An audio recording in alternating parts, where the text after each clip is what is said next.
नमस्कार flavour bye रश्मि channel को मु रश्मि आपण को मो चैनल को बहुत बहुत स्वागत करुच्ची।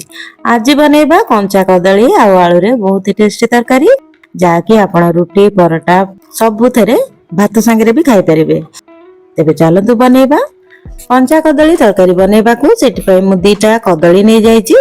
कदली रो चोपा छड़े नै जाईची तापर गुटे आलू रो भी चोपा छड़े नैची।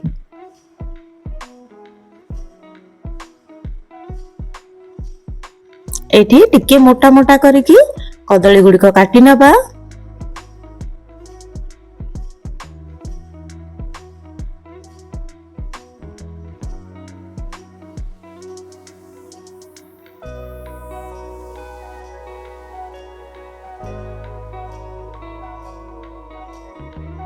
आलूटा भी एमती काटी नउची।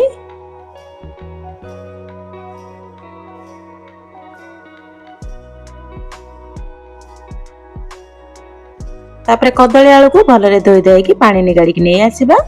सेतिरे लूण दे दबा, हळदी गुंड दे दबा, तापरे अल्प लंका गुंड दे दउची, धनिया गुंड आउ चिकन पाउडर टिके देकी ताको भलसे गोळै नउची।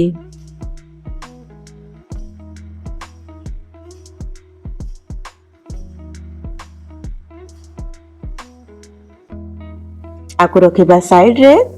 तबे चलंतु आर मसाला प्रस्तुत करिबा। सेति पई मु नै जाईची धळा सोरिष, कळा सोरिष, पोस्त, कंचा लंका, जीरा, रसुण आ गोटे काटी के रखितले पियाज ताकु दे दोची। आपण तरकारी हिसाब रे मसाला को नै जिवे। एठी खंडे दालचीनी दे देबे। मटी दालचीनी गुंड देची आ गोलमरिच गुंड दे देची। टिके पानी देकी भलरे चिकन करके बाटी नै आसीबा। तापरे गोटे कड़ाई रे सोरिष तेल गरम करि नबा। कदली आ आलू जो मैरिनेट करके रखिथिले ताकू प्रथमे भलरे भाजी नबा।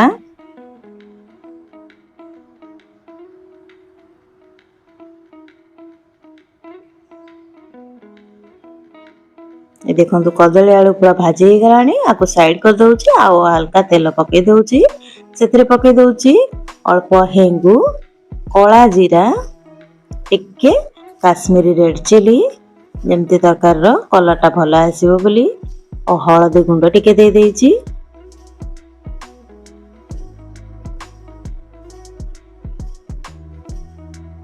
तापरे बाटी के रखिथिले जो मसाला ताकू आनी की पके दबा। तापरे मसाला को कसीबा।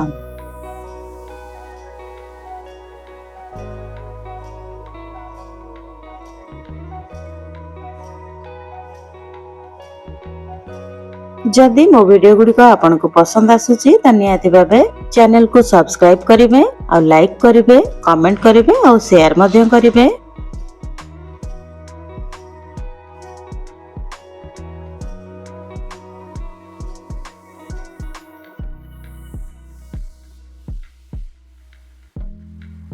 मसाला एठी हल्का कसी हे गलानी काना सोरिष मसाला बेसी कसीबा जरूरी नाही। तापरे टमाटर जो बाटी के रखिथिले ताकू दे दोची आ अल्प लूण दे दोची। टमाटर को मसाला संगे रे भलरे मिसै के कसी नबा।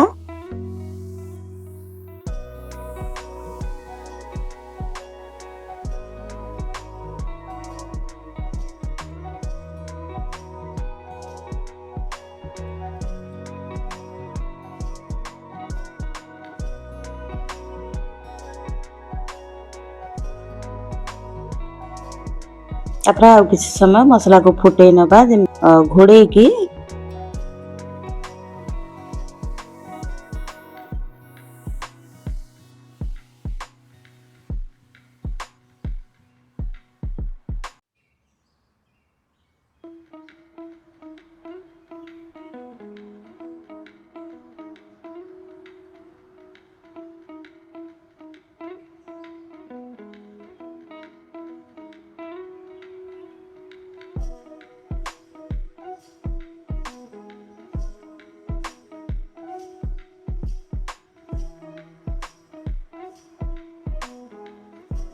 मसाला ये भलरे कसी गलानी।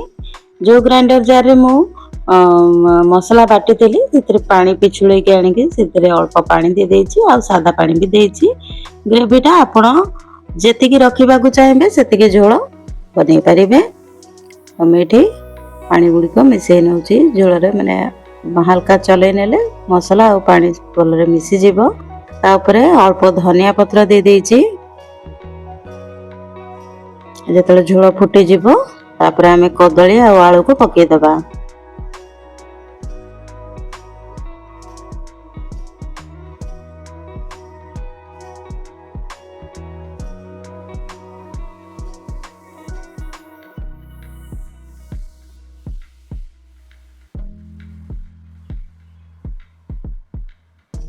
ତାପରେ ଆଉ କିଛି ସମୟ କଦଳୀ ଆଳୁ ଯେମିତି ଝୋଳ ମଲା ଯାଏ ଟିକେ ଯେତିକି ଦରକାର ଆମର ସେତିକି ଯାଏଁ ରଖିଦବା। ଦେଖନ୍ତୁ କଦଳୀ ଆଳୁ ତରକାରୀ ପୁରା ବନିଗଲାଣି। ଆକୁ ଆପଣ ପରଟା, ରୁଟି, ଭାତ ସବୁ ସାଙ୍ଗରେ ଖାଇପାରିବେ।